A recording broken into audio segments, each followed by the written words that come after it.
जय श्री कृष्णा दोस्तों। कलयुग के 5 कड़वे सत्य हैं जिनका वर्णन श्री कृष्ण ने द्वापर युग में पांडवों से पहले ही कर दिया था। जैसा कि हम जानते हैं कि अभी यह कालखंड का चौथा युग यानी कलयुग चल रहा है, जिसे हिंदू धर्मशास्त्रों में सबसे श्रापित युग बताया गया है। दोस्तों, हम आपको कलयुग के 5 ऐसे रहस्य बताएंगे जिससे आज का मनुष्य बहुत कुछ सीख सकता है। बात उस समय की है जब पांडवों को वनवास हो गया था। वनवास जाने से पहले पांडव ने भगवान श्री कृष्ण से पूछा था, हे श्री कृष्ण, अभी यह द्वापर का अंत काल चल रहा है, आप हमें बताएं कि आने वाले कलयुग की चाल या गति कैसी होगी।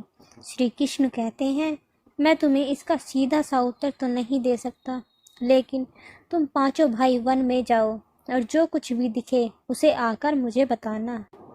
मैं तुम्हें उस पर कलयुग का प्रभाव बताऊंगा। उसके बाद पांचों भाई वन में चले गए। वहां से लौटने के बाद पांचों भाई बहुत ही आश्चर्यचकित दिख रहे थे।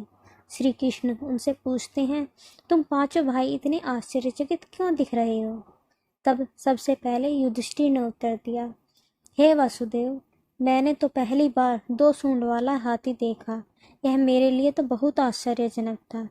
इसके जवाब में श्री कृष्ण कहते हैं कि कलयुग में ऐसे लोगों का ही राज होगा जो दोनों ओर से शोषण करेंगे, बोलेंगे कुछ और, करेंगे कुछ और ही, मन में कुछ और ही होगा और कर्म कुछ और ही होगा।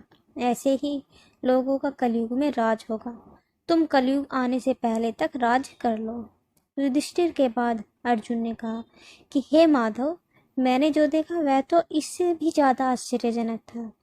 मैंने देखा कि एक पक्षी के पंखों पर वेद लिखे हुए हैं, लेकिन वे पक्षी मुर्दे का मांस खा रहा था। श्री कृष्ण अर्जुन को उत्तर देते हुए कहते हैं, कलयुग में ऐसे ही लोग रहेंगे जो बड़े ज्ञानी और विद्वान कहलाएंगे। वह ज्ञान की चर्चा तो लेकिन उनका आचरण राक्षसी होगा।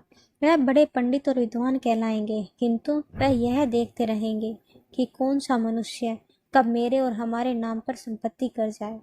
अर्जुन के सवाल के जवाब के बाद भीम अपना अनुभव सुनाते हुए कहते हैं कि एक गाय अपने बछड़े को इतना चाटती है कि वह अब बछड़ा खून से लहूलुहान हो जाता है। तब श्री कृष्ण कहते हैं कि कलयुग का मनुष्य शिशुपाल हो जाएगा। कलयुग में माँ की अपने बच्चे के लिए ममता इतनी ज्यादा बढ़ जाएगी कि उन्हें अपने विकास का अवसर ही नहीं मिलेगा। मोह माया में ही घर बर्बाद हो जाएंगे। भीम के बाद सहदेव ने पूछा, हे श्री कृष्ण, मैंने देखा कि 5-7 बड़े कुओं के बीच एक गहरा कुआं बिल्कुल खाली है, जबकि ऐसा संभव नहीं हो सकता। फिर श्री कृष्ण उत्तर देते हैं, कलयुग में लोग लड़के लड़की के विवाह में, मकान के उत्सवों में, छोटे बड़े उत्सवों में लाखों रुपए खर्च कर देंगे, परंतु पड़ोस में यदि कोई भूखा प्यासा मर रहा होगा तो यह नहीं देखेंगे कि उसका पेट भरा है या नहीं भरा है। उनका अपना ही सगा भूख से मर जाएगा और वह देखते रह जाएंगे। कहने का तात्पर्य यह है कि कलयुग में अन्न के भंडार तो होंगे, परंतु फिर भी लोग भूख से मर जाएंगे।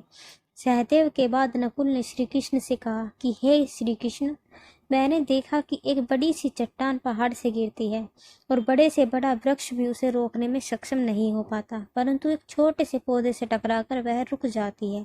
आखिर ऐसे कैसे हुआ? तब श्री कृष्ण कहते हैं कि कलयुग में मनुष्य की बुद्धि क्षीण हो जाएगी और उसका जीवन पतन हो जाएगा। फिर कलयुग में मनुष्य का कल्याण कैसे होगा?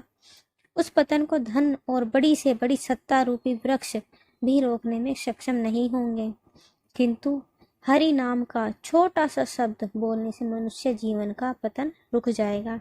अतः कलयुग में हरि नाम मुक्ति का एकमात्र मार्ग होगा। कलयुग के बाद क्या आएगा?